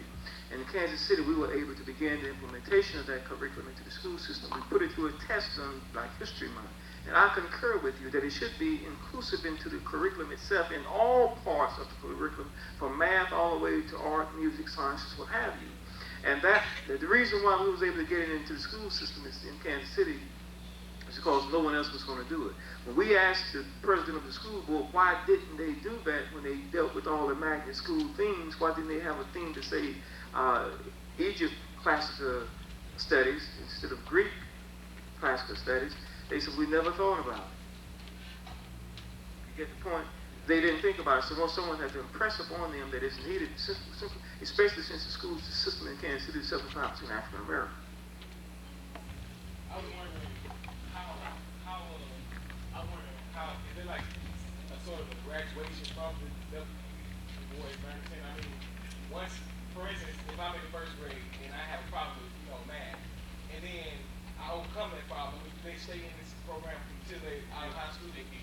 Right. Usually they do. Well, there's no graduation like that. No. Yeah, no, there's no graduation, but there's a reward. The reward is that we get you a scholarship. We'll get you a scholarship if you don't stay in that long. Right. I think the key thing that you had pointed out is supplemental. It's supplementing what they're learning in come to us on Saturday mornings from 10 to 12 for mathematics, and on Wednesdays from 5 to 10, on Thursdays from 5 to 7 for sciences, biology, chemistry, physics. Then on Wednesday we have the reading program. But if your mom would bring you to the program in first grade, you can stay in until you graduate. Every year, you just got to come back every year. There's a plus to that. I can take this child right here, if she was in the first grade, and I could make her almost a mathematical genius at 12th grade. In fact, we did. We had a child to take their last high school course of mathematics, including calculus, in the 10th grade. Ain't nothing extraordinary about that. Not when we the people that created. That's right. That's right. Okay, Al. I would like to comment on the question you started out. Well, I'm not a religious man, but I know on this thing, age you're talking about, and there are people going to the church asking the minister advice on this age thing. All these gentlemen some kind of curse that they've done something wrong, and it's the curse. I mean, the ignorance is still coming from that, and then plus you're gonna send them to school, and it's gonna compound this. You know, somewhere down the line, we're gonna have to dig the root that's putting this stuff before they can teach this stuff. You know, I've often wondered why there's no age limit on sending a child to church. If there's an age limit, you go to church age, and you have to have a certain age to start school. It's something definitely wrong. And these ministers are standing there constantly telling you it's some kind of plague or something you didn't obey, that AIDS and all this other mess is coming down on you rather than tell the truth. I mean, this is what the capitalistic system wants you to do. It promotes all these different things that are happening in the community and happening to us. On the ZZ's question, she's looking for answers, but the way the answers are coming from school are too simplistic. We're in a complexity of this education, and it has to be more thought out thinking once again on how you should bring this to the children. You know, how young adults. You got young males don't care whether they get AIDS, so what? And young girls don't care. They should go to so some, you know, through slavery they couldn't break the tie or family ties, but I noticed with crack drug and welfare, it's done a heck of a job. They come to Ms. Jahar answered that question in reference to what is really happening with our youth. And then her question was that she didn't put this into its proper. What good was it going to do her? See, I'm under the assumption that, again, I go back to put it into its proper perspective. I want my children in the learning center, I call them my children because they are mine. I want them at the learning center to understand why is it necessary for him to study civics. I want him to understand why it's necessary for him to study American history, American government. You see, if there's a contradiction and they once they understand the intellectual of it, they understand it, they watch C-SPAN, they can see some contradictions there, really what's going down, how the rules are constantly being broken that they set down. I want her to understand what the world looks like. I want her to understand where Iran is. I want her to understand where the tip of Iran hits into the Soviet Union. I want her to understand how geography and history is intertwined. See, I want her to understand what Japan is and how small Japan is and how is it that Japan is the #1 technological country in this world. Where is it that they get their resources from? I want her to understand instead of geography that all the natural resources are right there in South Africa. I want her to understand that the oil in Nigeria is so pure that it takes the least amount of refinement. See, that's what I want her to understand when she studied chemistry. So now she can relate to that, but they are not telling her that in school. So that's why I'm saying Carter G. Woodson say that, look, the education when they come to us because we are not restricted in what we want and need to tell them. That's all I'm saying. I have a comment about Black history. Like, I agree with everybody when they say that Black History Month should be just a month. But I don't think they should actually single out a court either. They should add it with the other histories, right? Right, put it in the history book with all the other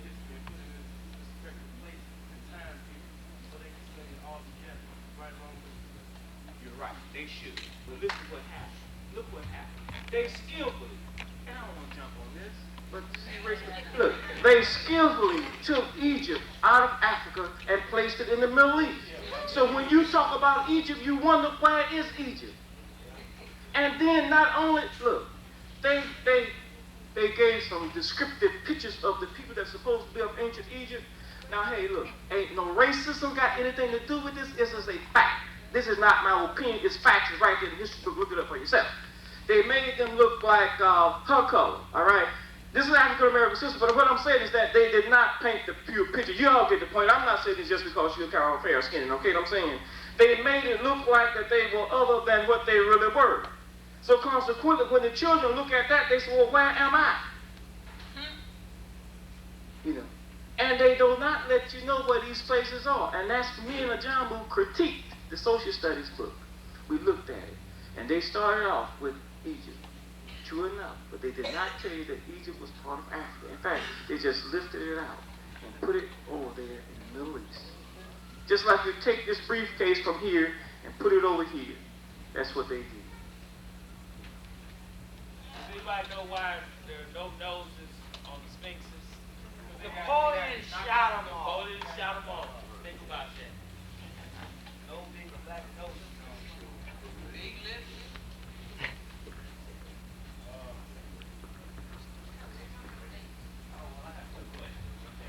One of them was, and one of the history books of the university, they have a certain part in there about slavery and how, they're trying to disregard the point that white people came over and took slaves to the United States. And I'm trying to say that, blacks, other blacks, help, white man, slaves, slaves, into slavery. So, can you talk about the point, family?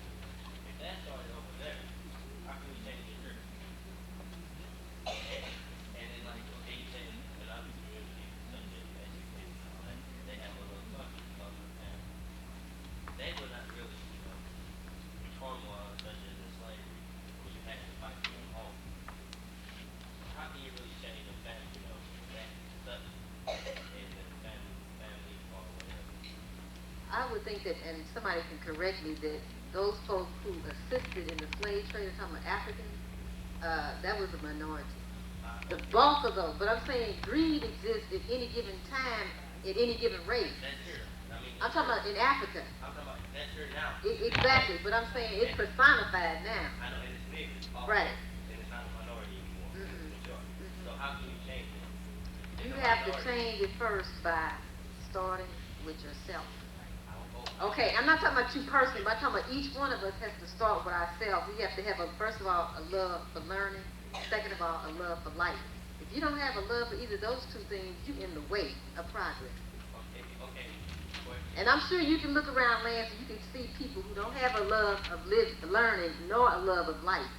They're a problem, aren't they? Yeah. You say a love for living and a love for life. I've also seen people that love one of the things that you talk about. Also out there selling off crack cocaine. No, but then they don't have a love of life. How can you have a love of life and sell drugs? It's a love of life. No, it's not. That's not a love of life. It's a love of life by having money. Well, that's not love of life. That's a love of material things. See, that's the difference. I know, but That's not love of life. That's how the government is. So Yeah, but I'm saying, see, first of all, you need to be clear on what a love of life is.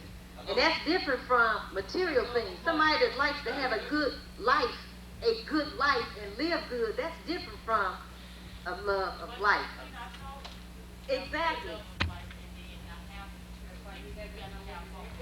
Exactly. I think Jamala, I can help you out. At Washington University, they require white students in college to read this book. In this book, it has all those concepts. Colonization, imperialism, and on it goes on. And it will help him out. They require these white students right here to understand what they have done to us. And today, we stand up still don't know what's being done. So somewhere down the line, we don't do enough reading. We boogie and pray for football and baseball. Now we got a whole society of broke down football players and baseball players that can't contribute to nothing. And they turn on TV now, they're encouraging them more to go get the money, not the education, go get the money. They just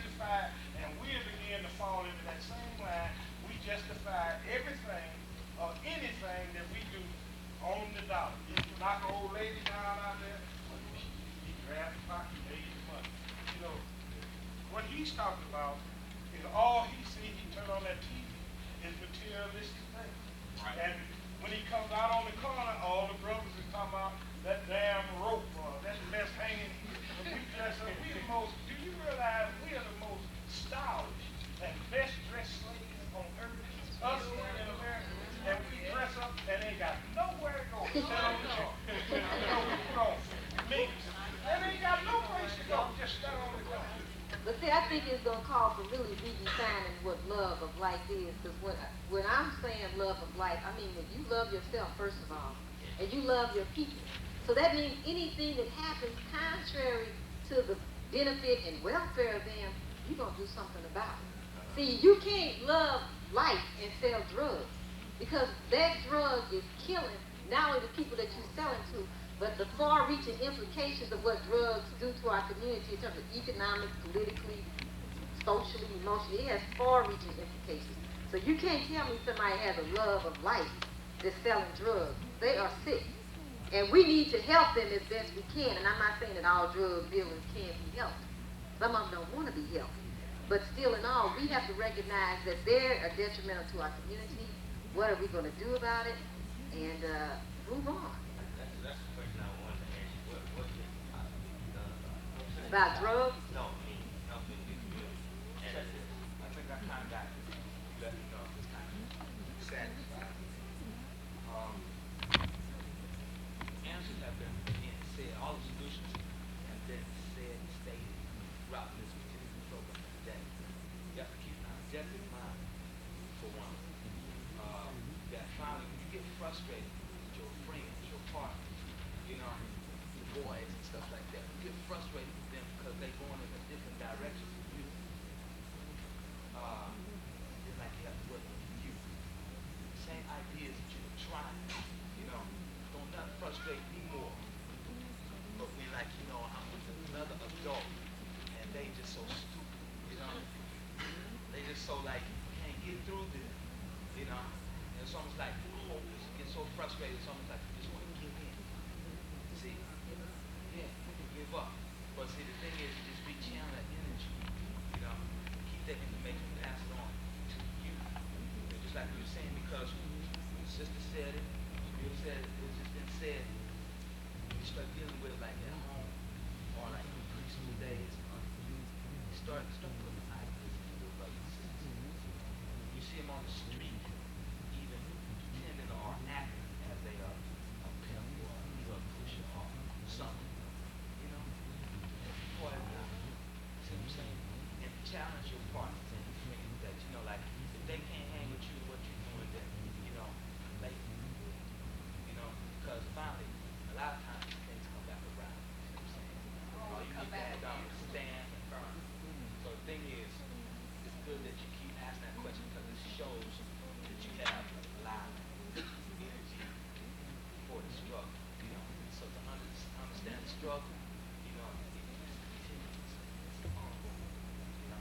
It's like saying the struggle continues. So you get frustrated on those upper levels there, you know, your previous even adults, you know, Uncle Tom, on down the line, just frustrated, want to give up. So I'm trying to keep and then that turns into a role model. Positive energy, you know what I'm saying? Keep your blood circulating. And you move forward. Does that answer your question? Yes, And with the love of learning, if you don't keep on asking questions till you find the right answer, till you find the solution that best fits the way you want to deal with it. Because when I look around at you, I don't know if I could even deal with what y'all have to go through now. I swear to God. I was reading in the paper the other day where a 9-year-old who refused to buy crack from a dealer was set on fire. You know, that's what our kids are having to go through now. That's painful for me to even read, let alone if it was my child that it happened to. And so I'm saying, your work is already cut out for you. You have more influence on telling her something than I do, because you her peer. She's going to say, oh, that old woman don't know what she's talking about. You have more influence on her than I do. If your head's not screwed on right, you can't help her. I'm going to try, because that's my responsibility. I feel like I'm obligated to do that, because I love her as another black person. But I know there's limitations there. there's an age difference there that already after the first 2 minutes, it's cut off time. You know, but you can talk to her all night and she's gonna listen to it. So you have to make sure that you got the correct values, correct ideas, and you always are seeking knowledge and information. Thank you. Right. I have a question for Azizi. We've found this for all of you. But first, I want to just say it's so good to see so many youth here today. You know, as well as like so many adult females, and I applaud those male adults that's here. I think it should be more here than what's it. That's a sad kind of like, you know, statement to me, because to me this is not a session about Brother Bill Grace coming here just talking to us. It's also about the youth hearing what we as adults have to say about how we're looking at trying to develop them. And you know, my question is like, you know, to Azizi, and then other youth can respond. It's like, because see, okay, we've been saying for some time now that the youth are the future, you know, of the black community, of like, you know, the black race. And so like in this room, I see the black leaders. Now, I can tell you from experience, I have like two teenage sons and, you know, a teenage daughter. There's like much struggle, much discussion that I have with them, and I'm trying to understand now, are you going to take up the struggle where I left it off at, you know, kind of thing. And sometimes I really wonder about it, kind of thing, you know. And so the thing about communication, you know, are we getting across to them the importance of taking up the struggle as black people to, you know, like maintain, you know, ourselves as a race, and to go forward and to finally liberate ourselves, you know. That's the real question. And so, like, you know, the question to Azizi and the other youth here, you know, is like, what is it that you think we, and don't give me no kind of pat answer either, that we as, you know, black adults need to be doing in order for y'all to say, well, yeah, I want to be like this person and like that person, not because my mama or my father or my uncle or aunt said, well, you should be like this, but because you see that that's necessary. Somebody has to carry it on, because you take like white kids, you know, the ones who finally end up having their foot on our necks, you know, the rich white folks and all that kind of stuff, you know. You don't have to like, you know, tell them, well, when you grow up, you know, you're going to be over, you know, all the people of color and stuff. They picked it up from their parents and they said, okay, you know, I'm ready now, you know, all this Bush, like, you know, the Bush folks, families, like, they're going to always be around kind of thing, because they got that kind of thing going. So that's like, you know, the question, you know, what is it that we need to be about, you know, to actually inspire youth to really take up like the banner, which we can't carry forever, you know, I'm getting gray and stuff like that. I hope to live to be 100, you know, years old, all that kind of stuff, but I'm not going to live that long. Somebody got to take it on. Folks in this room, to me, youth-wise, are going to do that. So educate us on that question. Well, I would like to say that I have been inspired, and I do want to keep up the struggle and come back to the black community and help out my black brothers and sisters. I've been inspired by my family and the Organization for Black Struggle and Youth Council for Positive Development. What is it that the parents should do?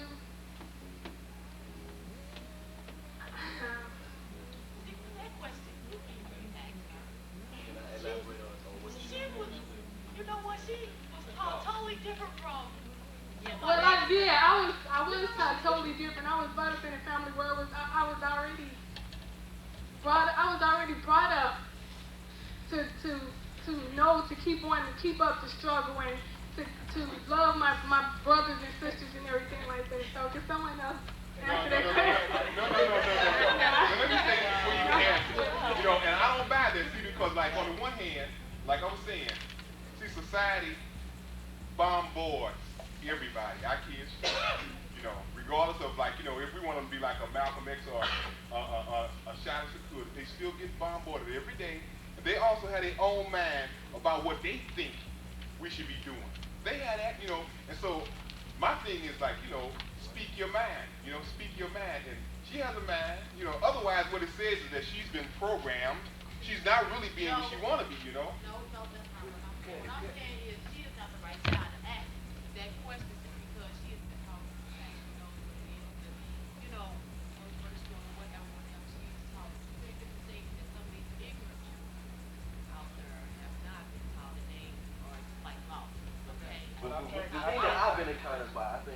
You know, the thing that I've been encountered by is that, you see, we're conscious about it. You know, our parents take the interest in us.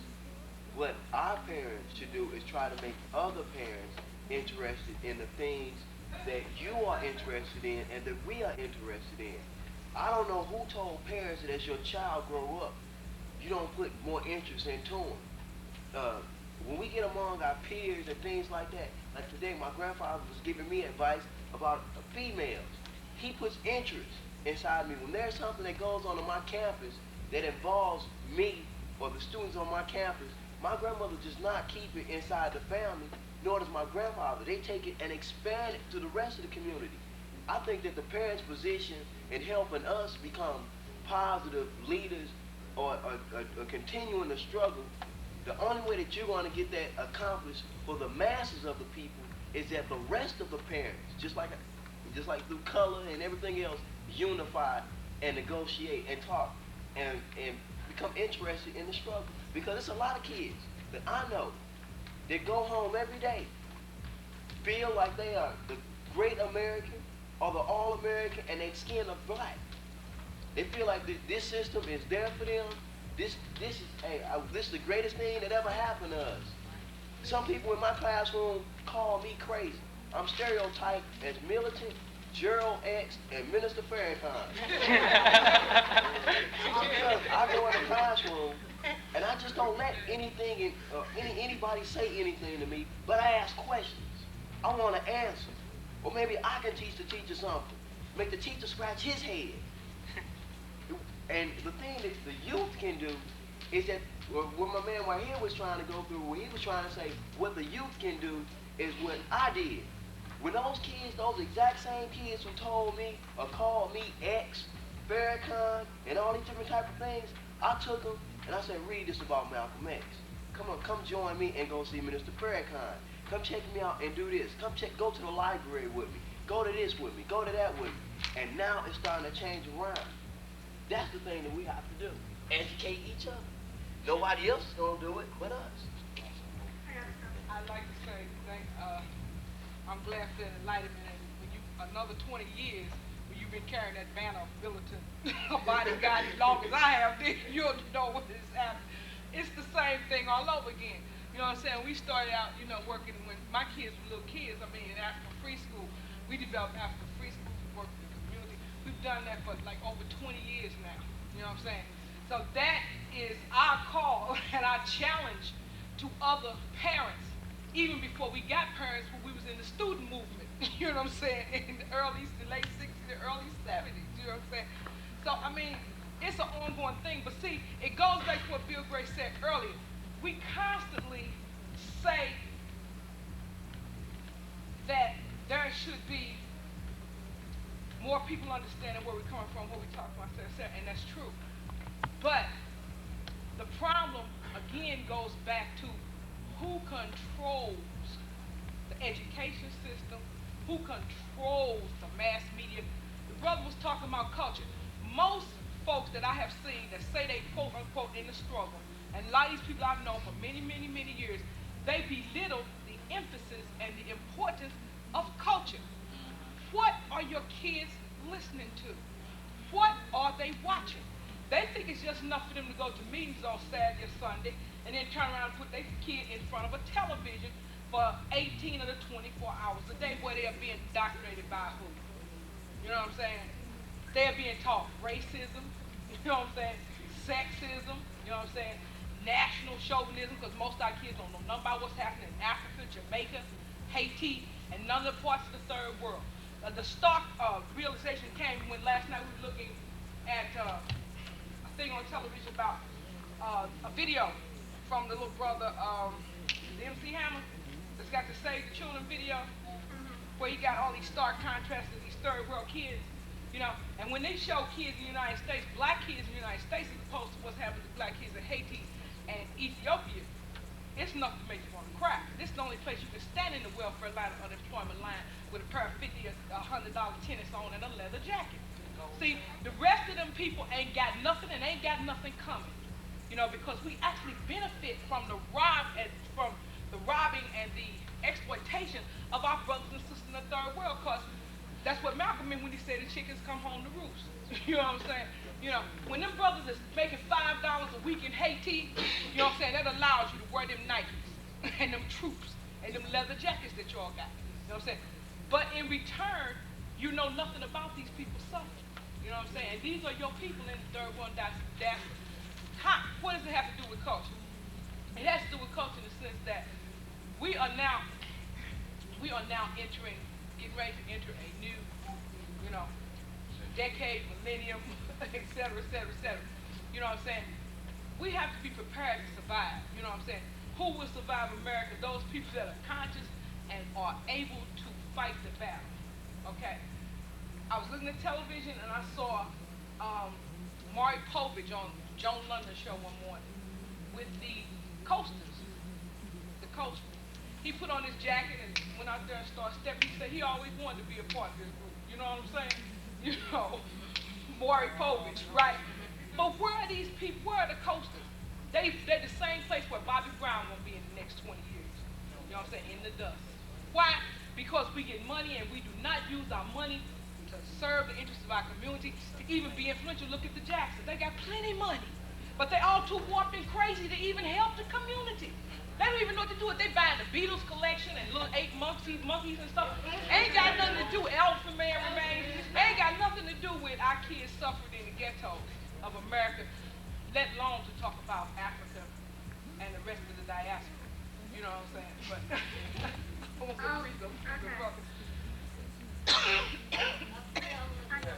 Bill, I think he has No, I was getting ready to comment. Okay, on the serious note, back to my father's question. I think that she was serious. You want to know the serious. That's part of the internalization that we talking about.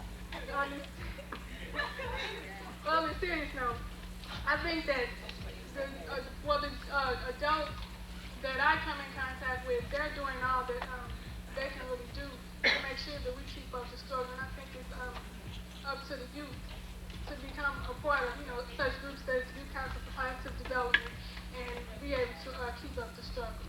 I think it's a question of the youth. I think that the parents are doing all that they can do. I think what you can say is that they need to pass that for supportive roles, be there when they need it. I'm not mistaken. That's what you're saying? That your parents should be there, or any adult should be there when you need the support. When you run up against the question, you should tank it out or figure it out. Then you need your father and your mother to come to you. I think that's what he really wants to bring out of you. That constantly keep their support. Because they're a problem, in the black liberation struggle. Yeah, one day you'll have a bad day, you'll have to come back and ask them or ask your mother. Is that what you're talking about? But let me sharpen the question just a little bit. Like one of the battles I have with my sons all the time, they think it's gonna be Michael Jordan. And so when it comes to academics, we're always struggling about the need to actually get that so-called education.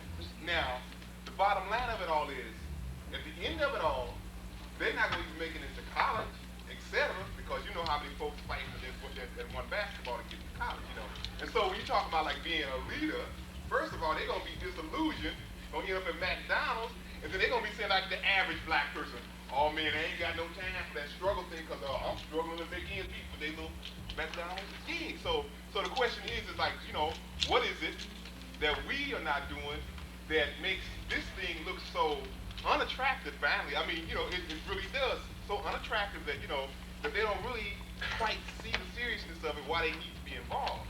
See, the thing is, on that question, is that when you show black kids you can be a superstar and you will have all of these great things, and then you have different people like Isaiah Thomas and Magic Johnson advocated, yeah, we're up here, and they can make their Miller Lite commercials, and they never say, I'm proud to be black on one of those commercials.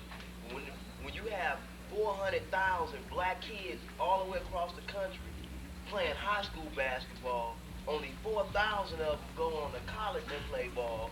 35 of them get drafted into the NBA. 7 of them start for a 4-year job that you can just break your ankle, get your arm.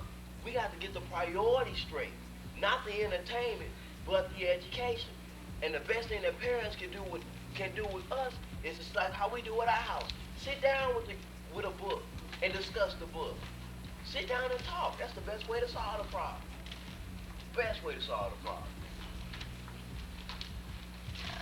I wanted to comment on 2 things, okay, about what Gerald was saying. You know, to have the youth to come to the parents or the adults, the ones they feel that are role models, and to come to them to get understanding, direction, and guidance to everything that they would like to ask them and know. But then you have to look at the parents that don't know. You know what I'm saying? Right. Then, like going back to what Jabari was saying, then you have to go ahead and think about, okay, you think about your peers, then you have to think about our peers. Right. It's harder For with us. our peers. That's right. You know, it may seem hard to you, but it's harder with our peers because you got some people that's old and set in their ways about what they're going to do and how they think life should be lived. You know, instead of telling you the real truth about what's going on. You know, now going back to what Jabari was saying, I look at now. I've traveled. I've been to Africa, to Jamaica, and the Bahamas, and I look at how the parents in those countries raise their children. It's totally different than what we raise our children because they don't teach their children to go and live off material goods. Okay, you see Michael Jordan. Okay, I want to be Michael Jordan. Okay, but why don't you want to be something more than what Michael Jordan is?